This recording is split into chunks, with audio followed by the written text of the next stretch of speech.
अस्सलाम वालेकुम व्यूअर्स, हम सेकंड ईयर की फ़िज़िक्स के टॉपिक्स को डिस्कस कर रहे हैं जो कि एग्ज़ाम के हवाले से इम्पोर्टेंट है। तो हम इस जो चैप्टर के बारे में स्टडी कर रहे हैं वो सॉलिड के बारे में है। लास्ट वीडियो में हमने सॉलिड की जो क्रिस्टलाइन सॉलिड की फॉर्म थी उसके बारे में स्टडी किया था। आज हम अमॉर्फस सॉलिड और पॉलीमेरिक सॉलिड के बारे में स्टडी करेंगे। तो हम टॉपिक की तरफ चलते हैं। जो फर्स्ट टॉपिक है वो है amorphous and glassy solid. The word amorphous means without from a structure.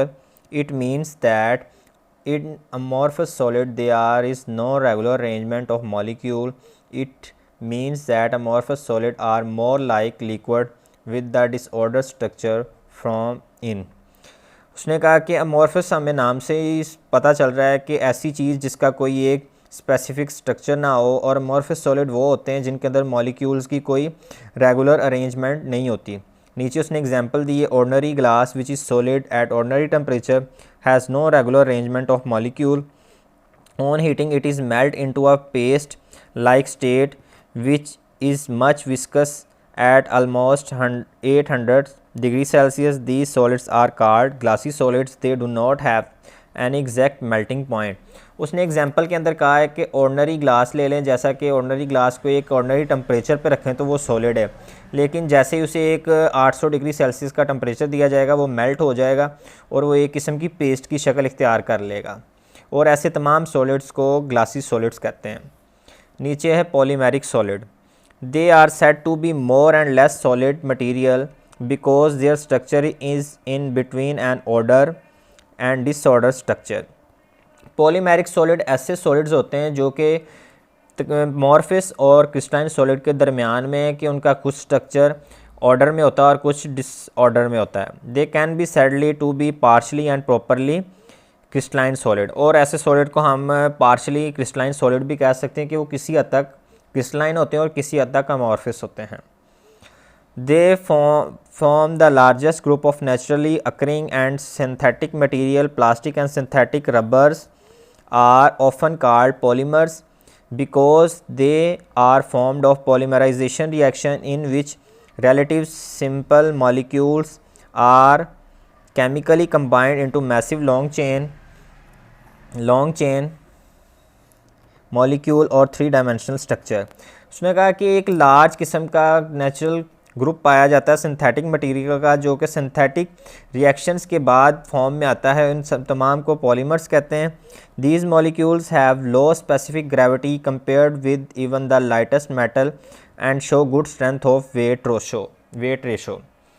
उसने कहा कि जितने भी पॉलीमर्स हैं उनका जो स्पेसिफिक ग्रेविटी है वो मेटल की निस्बत कम होगी और उनका जो वेट है वो भी मेटल की निस्बत कम होगा। जैसा कि हम कंपैरिजन कर लेते हैं, एक आयरन है वो भी सॉलिड है, रबर भी सॉलिड है, लेकिन रबर का वेट और उसकी ग्रेविटी एज़ कंपेयर आयरन से कम है।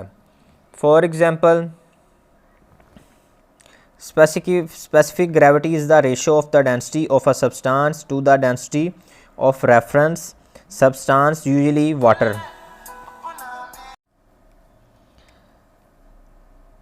Density of a reference substance, usually water. Example है, polymers consist of wholly or in a part of chemical combination of carbon with oxygen, hydrogen, nitrogen and other metallic and non-metallic elements. Polyethylene, polystyrene and nylon etc. are the example of polymers. Natural rubber is composed in the pure state entirely of a hydrocarbon with the formula C5H6N.